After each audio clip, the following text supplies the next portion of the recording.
Atenção, vai começar agora uma teleaula de automação do curso profissionalizante. Este módulo tem um total de 20 aulas. Hoje você vai assistir a teleaula número 9. Bons estudos!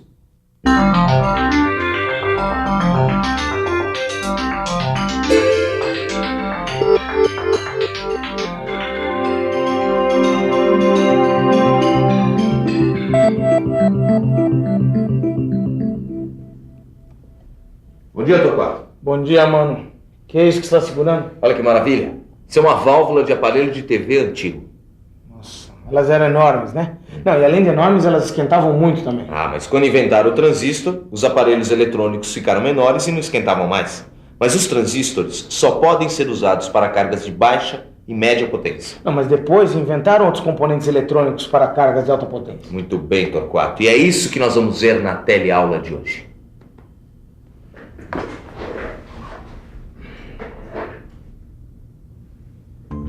A gente vai conhecer os tiristores, os componentes eletrônicos que servem para controlar e acionar cargas de grande potência.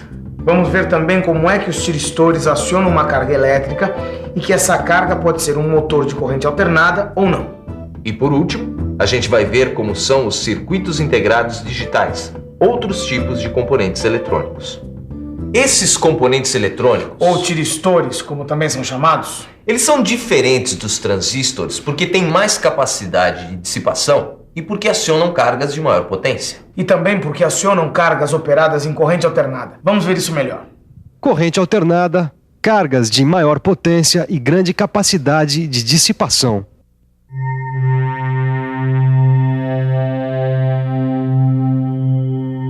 Na teleaula de hoje, a gente começa falando desses dispositivos que têm 3, 4 e às vezes até 5 camadas semicondutoras. Esses componentes eletrônicos podem acionar vários tipos de cargas e de motores elétricos e são muito utilizados em circuitos controladores. Esses componentes eletrônicos usados nos circuitos controladores são acionadores de cargas de grande consumo e motores elétricos. Eles se chamam tiristores. Os tiristores são componentes de 4 camadas, PN-PN. Um tiristor importante é o retificador controlado por silício. Ele também é chamado de SCR. O SCR tem 3 terminais para as conexões externas. Vamos ver como é o símbolo do SCR. Como você pode ver, o símbolo do SCR representa os 3 terminais para as conexões externas. O anodo, que é ligado à camada P da extremidade, o catodo, que é ligado à camada N da outra extremidade, e a porta, que é ligada à camada P interna. Anodo, catodo e porta. Já que você podia explicar isso melhor pra gente?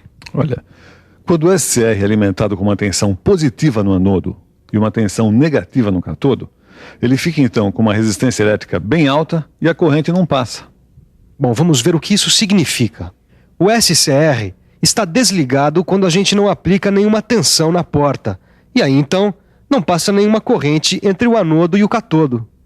E para passar a corrente, como é que faz?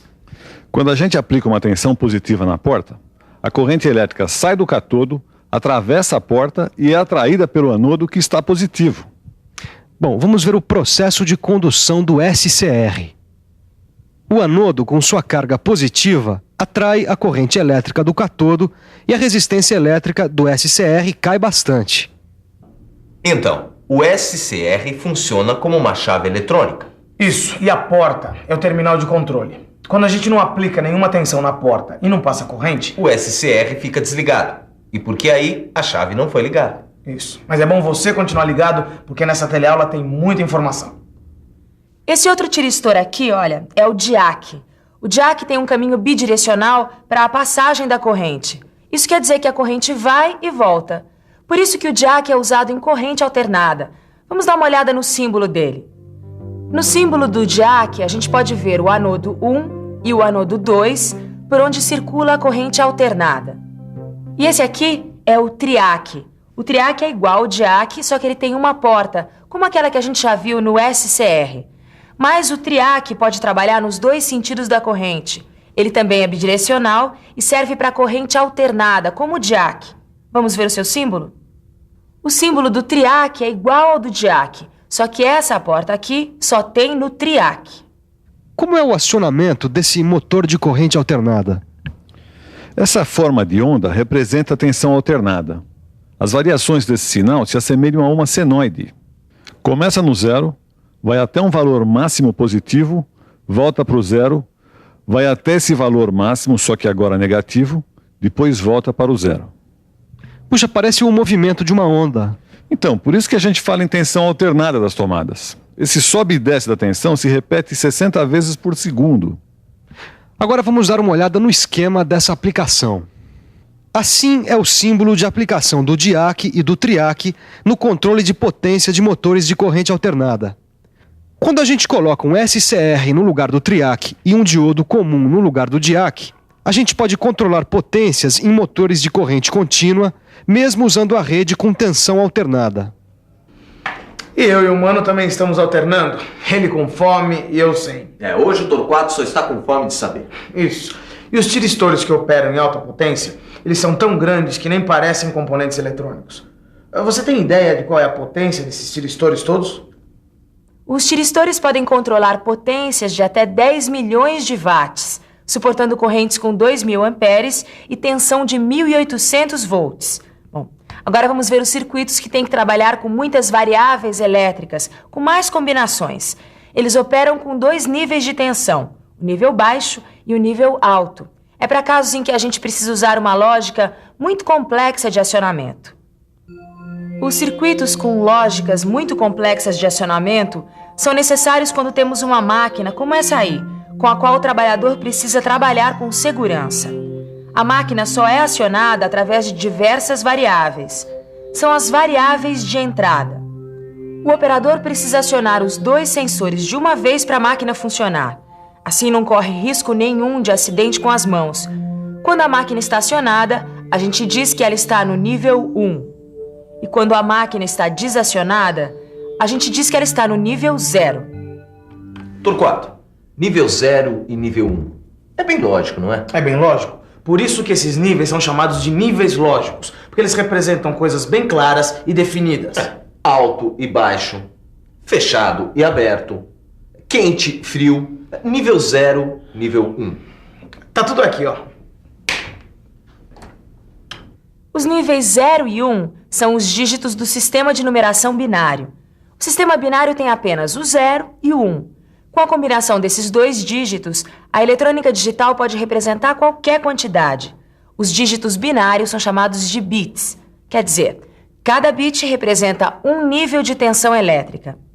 Então, o nível 0 representa uma tensão de 0 volts e o nível 1 a mais alta tensão do circuito. É por isso que os circuitos eletrônicos trabalham só com vai ou não vai, certo ou errado, sim ou não, 0 ou 1. Agora nós vamos conhecer alguns dos componentes da eletrônica digital. A eletrônica moderna conseguiu integrar grandes circuitos em pequenos pedaços de silício. São os circuitos integrados. Esse aqui é um microprocessador. Ele tem centenas de milhares de transistores e também muitos outros componentes integrados. Ah, microprocessador eu conheço, eu já vi. E é uma peça super importante nos microcomputadores. É isso aí. Mas vamos continuar vendo os componentes. Alguns circuitos integrados têm na pastilha fios de metal soldados. Esses fios servem para as conexões externas. Os circuitos são então encapsulados.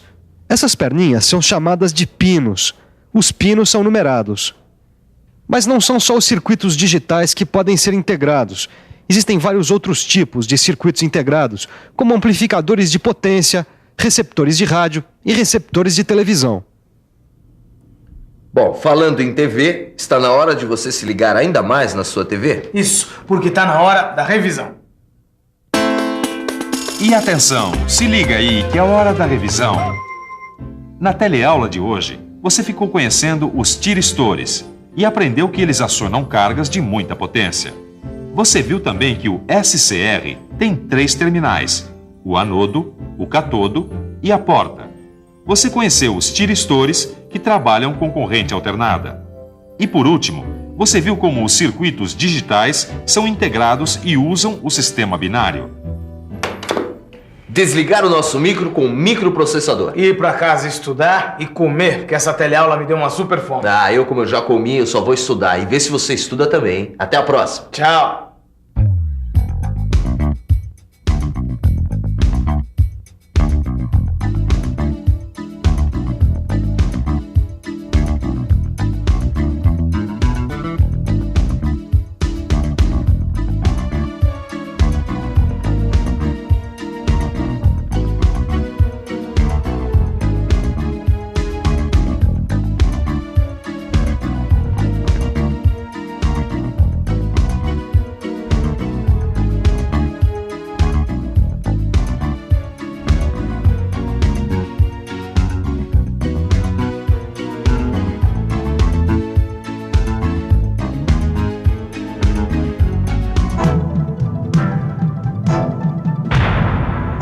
Telecurso 2000, um programa de educação do Sistema Fiesp e da Fundação Roberto Marinho.